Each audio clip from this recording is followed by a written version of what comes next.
All right, what's up everybody? So one thing that has plagued my XT225 since I got it is when the petcock's on and the engine's not running, it'll start leaking fuel out of the overflow. That piece right there was inside the, I don't know the technical name, the float valve seat, we'll call it.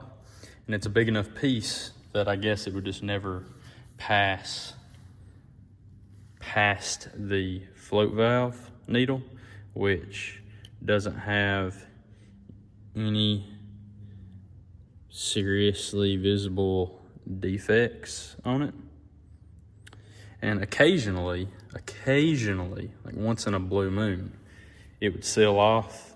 You'd turn the engine off, it wouldn't leak, and it might sit there for like 10 minutes. And then start leaking, and so I just got lazy, and every time I turned the engine off, I'd reach down and flip the petcock off. So hopefully that fixes it, and if you're in a similar situation, it's worth checking. I was gonna check the float valve level, and let me get the floats back in there and I'll show you what that looked like. All right, floats are back in there. This is gonna be hard to do, but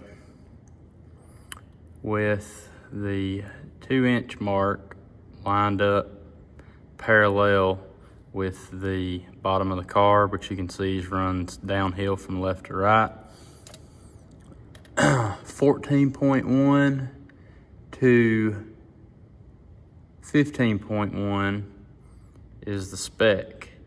So 15 millimeters converts to 9/16. There's 30 thousandths difference, but it's close enough. So as you can see, my float height is right at 9/16 from the 2-inch mark. So I was thinking I was gonna have to adjust the float height, and I was gonna put it at the top range of the spec so that the floats are pushing on the needle when they're at their highest position. We're looking at the carb upside down. And then I saw that it was already set to pretty much 15 millimeters. It'd be like 14.8, maybe 14.9. So it's right there at spec. So that led me to, well, let's pull the pin on the floats and get them out of there. And that is when we found that piece. So, actually it was that piece. My apologies. Longer, thinner one. I've got a picture of it I'll throw in there. So, anyway, all the headaches I've been having, if I just wouldn't have been lazy and pulled this thing apart, I would have caught that probably on day one. So, and that piece was just simply too big to pass between the float. You're not gonna be able to see this worth of crap, but between the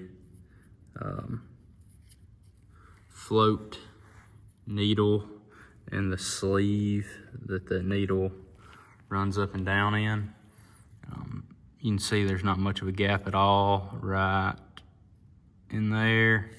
So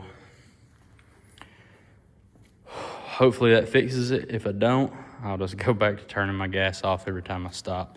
But that should take care of it, because that's a pretty big chunk. That's the biggest piece of debris I've honestly ever seen come out of the top end side of a carburetor when I've tore it apart.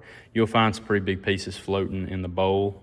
You know, if the carb's right side up, you'll find some stuff floating in the bottom of the bowl that's pretty large from time to time. Rust if you have a metal tank, stuff like that.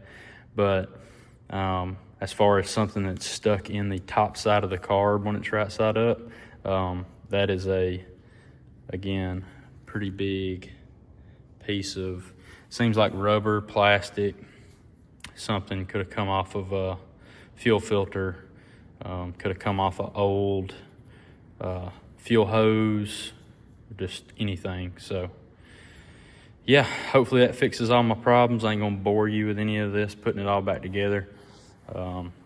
which is makes you want to cuss when you don't take the time to take the air boot off and everything. But hopefully it'll all be worth it in the end.